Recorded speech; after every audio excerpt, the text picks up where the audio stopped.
Professor Iyer, welcoming you to the ENFRA show. And today with me is a very young entrepreneur in Bhutan at Thimphu. Recently comes to you from Thimphu in Bhutan, and with me is Yonten. Yonten is the managing director, founder and CEO of Greener Way that revolutionized waste collection and management in the city of Thimphu, capital of Bhutan. Welcome, Karma. Thank you very much, Professor. I first would like you to tell our viewers, how this whole idea, in a place where there was no concept of basically waste collection and management and disposal, how did you bring this awareness and start your type of venture as a young entrepreneur? Well, thank you, Professor. Well, I think the situation made me to force me to come up with such approach, because back in the year 2010, there was a lot of coverages being made in Bhutan's media regarding trash waste management, and I could see, as a young guy, people were not valuing trash. It was all littered in town. Waste was being pretty mismanaged. The city council that we had today, all they was doing was they were collecting the trash, just dumping it into the landfill which is actually a mountain. So they simply collect the trash and dump it into the mountain, cover with this layer of soil, and there was no recovery process, and I immediately visited the landfill, and I could see, a lot of major fraction of the trash disposed was recyclable. It was valuable. Then that instant gave birth to the first private waste management company. I immediately decided I need to do something. I better be part of solution, then always being part of the problem. Right. So that was the moment when we started our project. Now we are in this field for the last 4 years. Great. And so was it difficult to convince people to look at the way you looked at waste management? I think it is a pretty big challenge in every part of the South Asia region now. People don't consider such profession as it's not admirable profession. There's a social stigma associated with such projects. People view you from a very different angle. People think that you are a low-caste people. Even in India, I think that's the practice. That's normal. That's normal. So, and in our case, we felt like, there was a big challenge, and even to convince to your own family member, that was the biggest problem. Being an educated person, having done commerce as well as IT, no one expects your son to be a trash collector. But to bring this culture, I had to be a trash collector myself. So it was a pretty big challenge for me. I had to talk to all the government concerned ministries, ministers, telling them this is my exact plan, how I'm going to manage waste. This Bhutan has been branded as a clean and green country, but in this development phase, a lot of trash is also being imported along with the goods. We forget that we're importing trash also when we import goods. So that was a big challenge, but somehow we overcame, and now we know there's a big task ahead still for us to get this work done. Right. So now, is there a waste segregation policy in the 4 years that you've come up? Is there the type of waste, like plastic waste and biodegradable and non-biodegradable, which is normal to separate these? Now people has this culture come? Now I can say that this culture is there. It's just that our municipal corporation needs to focus more. They have to be more attentive than they are today. We have a new waste management regulation, Waste Management Act. We have Waste Management Act of 2009, Waste Management Regulation Act of 2012. Now people have started segregating trash, valuing the trash. Absolutely. And there are a lot of kabaddi-wallas erupting now, for knowing that there's value in trash. Right. So things are happening. And they get paid for the waste. Now what is the cycle? What is the way? Now we are the first waste management company. Now, I don't want to compare with the SAARC region, but comparing with the developed country, I think people are charged when they dispose of the trash.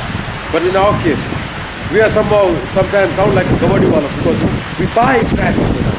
We are buying trash. We are asking people, segregate your trash, bring the valuable trash, we buy it, and we send it to recycling. That's a good earning, a kind of an incentivization. Exactly. To ensure that the waste does not go into the environment and the landfill. And we comes know that back into recycling.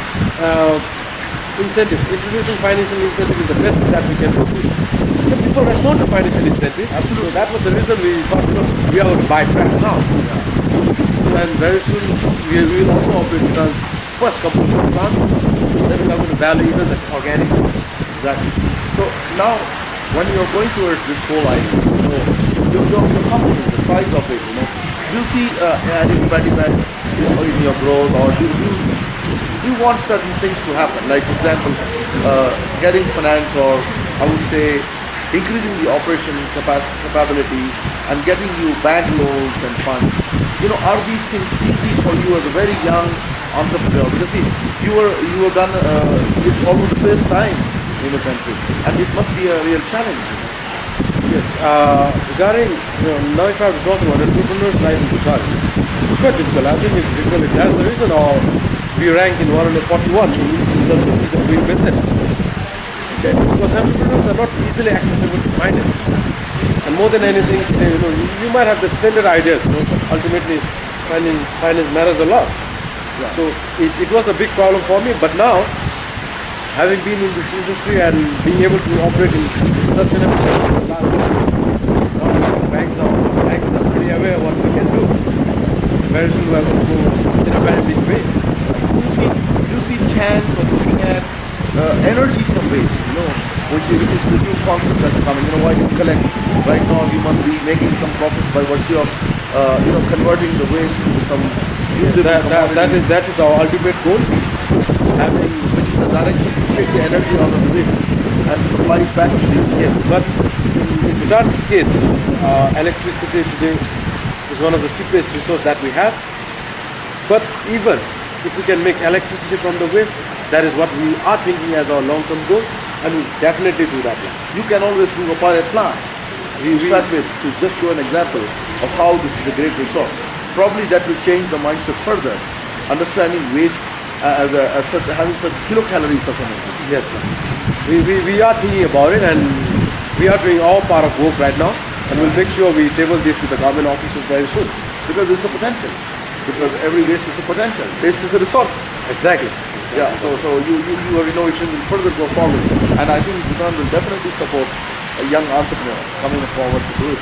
Oh yes, Professor. Now I think our government is also coming forward to support the private sector, whereas we were looked up as a second-class citizen before, and it is taking time to change the mentality of most of the bureaucrats. But I'm very sure, I'm certain that things will change, and we'll be able to table this with the government very soon. Right.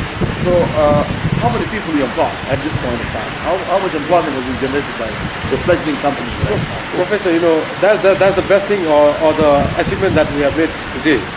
When we started our project, we were just 8 people. Now that we have created direct 42 employees, 42 people are making our living from this small company. Absolutely. So, and how satisfied do you feel? I am. How is the idea of gross national happiness in making other people happy coming to you? Well, Professor, all I can tell at this hour is I'm the happiest entrepreneur in Bhutan today. I don't know about others, but I'm one of the happiest entrepreneurs. And we have made a lot of achievements. We feel good when we create employment. Not only that, we have created indirect employment for more than hundreds of people. Our contribution is biggest in terms of for the environment. Because as we are able to devoid the trash, recyclable trash going to the landfill, we know that we are also contributing in terms of lifespan of the landfill, right, which will prolong for next couple of years, having recovered the recyclable trash. Right. So, I am one of the most happiest guys today. Right. The last but not the least question, do you think there must be further creation of awareness about all these issues? Because the type of awareness that is there probably now, what you've done at Thimphu, can expand to other cities like Paro and other upcoming cities of Bhutan. Yes, Professor. So, awareness is I think is the most important work to be done in terms of waste management. Yeah. So it is one of the most expensive thing also, but I think it is one of the biggest factors that needs to be done to have a better waste management. The awareness is never going to end. Government or bureaucracy system should know that we need to keep on creating awareness, because more people of younger generation are coming up. So we will have to create a lot of awareness to them in terms of waste management, not only in terms of financial or economy of the waste management, but of the environment. Exactly. For the environment.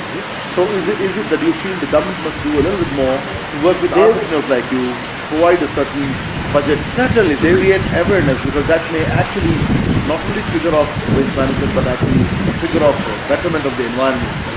Exactly. I think government have to do a lot, and we are always there as a private sector to work with the government. And I have the confidence with our government today that we'll be able to work together in this manner. I look forward to you and seeing you in more successful things, and I want you to grow, and all the best from our ENFRAtv here and ENERTIA here. We want to look forward to many Bhutanese enterprises like you, many young people, and you will be a motivation for them. I'm very sure. Thank you For meeting Thank you us. very much, Professor. See you again in one of our other shows. This was Yonten, CEO, founder, and one of the youngest entrepreneurs who made waste come to value. And now people will not use the word waste, but they will say there is a great gold resource in energy from waste and waste management and other processes of waste. So he's transforming the environmental management situation here, and I think we will see him grow further, not only for Bhutan, but it could be an example for the whole of South Asia. This is Prof.Iyer, editor, ENERTIA, with you on the ENFRAtv. Bye-bye for now, till I come back with another guest.